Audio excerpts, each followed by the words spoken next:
안녕하세요. 데이터 사이언티스트 루나예요. 2022년이 벌써 8월이 되었는데요. 8월은 저한테 굉장히 의미 있는 달이에요. 왜냐면 제가 미국에서 데이터 사이언티스트로 일한 지 꼬박 3년이 되는 해거든요. 그래서 오늘은 제가 3년 동안 데이터 사이언티스트로 2개의 회사에서 일을 해보면서 배운 점에 대해서, 느낀 점에 대해서 얘기를 해볼까 합니다. 제 백그라운드를 간략하게 소개하자면 저는 통계학과 학사랑 석사가 있고 그 이후에 미국의 굉장히 유명한 큰 회사에서 서플라이 체인 부서에서 일을 했었고요. 지금은 미국의 그래도 한국 사람들도 알만한 패션 기업에서 고객 데이터를 보는 데이터 사이언티스트 일을 하고 있습니다. 그래서 오늘은 제가 배우고 느낀 거를 몇 개 말해볼 건데, 첫 번째는 3년 전에는 몰랐지만 이제는 아는 거예요. 모든 회사가 데이터 사이언스, 특히 머신러닝 모델을 프로덕션에 바로 구현할 만한 그런 인프라가 갖춰져 있지 않다는 거예요.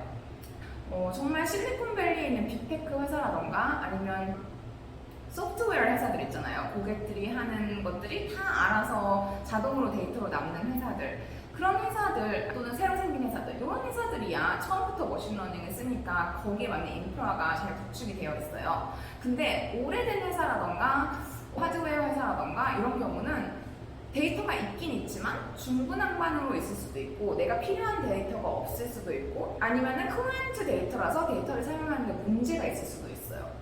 그래서 이런 거를 저는 생각을 못했는데, 생각해보니까 만약에 이런 식으로 데이터에 문제가 있으면 머신러닝을 아예 쓸 수가 없잖아요. 예를 들어서 이제 데이터 사이언티스트를 막 뽑고 있는 이제 데이터가 한 2~3명밖에 없는 그런 회사들은 보면은 데이터가 있긴 있지만 이 데이터가 정리가 돼 있지 않고 데이터 사이언티스트가 손쉽게 쓸 수 있는 그런 인프라가 구축이 되어 있지 않은 경우가 되게 많더라고요. 이제 물론 그런 회사에 가면 거기서부터 배워야 되니까 약간 데이터 엔지니어링이라던가 좀 더 새로운 스킬을 많이 배울 수는 있겠죠. 근데 내가 머신러닝 모델링을 하고 싶은 사람이다 하면은 거기서 가서 바로 머신러닝 모델링으로 회사의 가치를 더해주기는 힘들 거라는 생각이 들어요.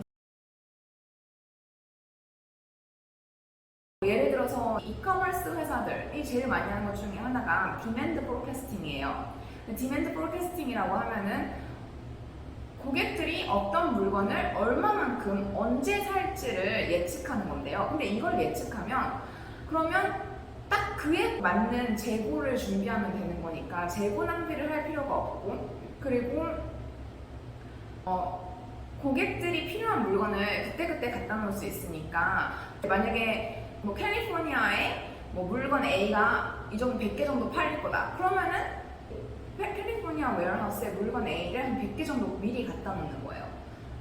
그러면 당연히 그 고객이 시켰을 때 더 빨리 고객한테 물건을 갖다 줄 수 있겠죠. 이런 식으로 약간 아마존이 이런 식으로 해가지고 되게 빨리 성장을 했는데, 이렇게 저희가 예측한 게 진짜 비즈니스에 도움이 되기 시작하면 그 도움이 된 거를 달러 가치로 따져요. 진짜 millions of dollars가 이 모델 하나로 왔다 갔다 하는 걸 볼 수가 있어요. 추천 알고리즘도 마찬가지고, 넷플릭스에서 만약에 고객들이 가서 그냥 뭘 볼지도 모르고 헤매고 있으면 우리한테 도움이 전혀 안 되지만 넷플릭스 추천 알고리즘이 똑바로 잘 추천을 해주면 그러면은 아무래도 고객들이 더 많이 TV를 보겠죠. 그래서 제 생각에는 데이터 사이언스를 이렇게 모든 회사에서 하려고 하는 것 같고, 그래서 데이터 사이언티스트가 돈을 이렇게 많이 버는 것 같습니다.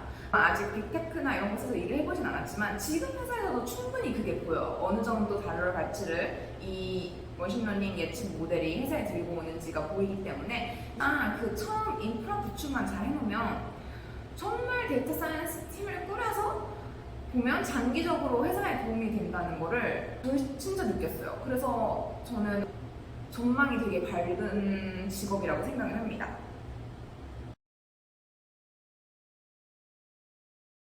세 번째로 말하려는 건 이 커다란 가치를 가져오기까지 시행착오가 필요하다는 거예요. 이게 그냥 데이터를 끌어와서 바로 분석을 하고 바로 모델을 돌리고 이런 게 아니라 비즈니스 파트너랑 얘기를 해서 정확하게 그 사람들이 필요한 게 뭔지, 파악을 한 후에 그에 맞는 데이터를 끌어오는데, 데이터를 끌어올 때도 디맨드 포캐스팅 모델도 그냥 세일스를 보면은 지난 12개월 동안 세일스를 봐야 되는지, 지난 뭐 3년 동안 세일스를 봐야 되는지, 세일스를 전체를 넣고 뭐 부서별로 넣고 물건별로 넣어야 되는지, 캘리포니아 고객들의 디맨드 포캐스팅 모델이랑 뉴욕 고객들의 디맨드 포캐스팅 모델링을 따로 해야 되는지, 아니면 그냥 그게 피처로 들어가도 되는지, 이런 식으로 문제를 어떻게 짜느냐에 따라서 되게 모델의 성능이 달라질 수도 있고, 그런 피처 엔지니어링 프로세스가 많이 바뀔 수가 있어요. 그래서 이게 이제 마지막 포인트예요. 정말 푸는 방법이 다양한 문제고 너무 오픈 엔디드 퀘스천이다 보니까 아무래도 이 문제를 똑바로 풀기까지, 이 문제가 진짜 회사에 임팩트를 끼치기까지 시행착오가 좀 필요하다는 것, 그거를 배웠어요. 오늘은 이렇게 제가 3년 동안 직접 미국에서 데이터 사이언티스트로 일하면서 보고 느낀 점, 이런 거에 대해서 얘기를 해봤고요. 근데 이거 말고도 하고 싶은 얘기가 진짜 많아요. 질문 주로 주시는 게 어떻게 취업을 하는지, 미국에 데이터 사이언티스트로 취업을 어떻게 하는지, 데이터 사이언티스트를 하면 얼마를 버는지, 전망은 얼마나 좋은지, 데이터 사이언티스트를 하면 좋은 점, 나쁜 점부터 시작해서 이제 영상을 통해서 하나하나 얘기를 해볼 예정이고요. 오늘은 여기까지 하겠습니다. 시청해주셔서 감사합니다.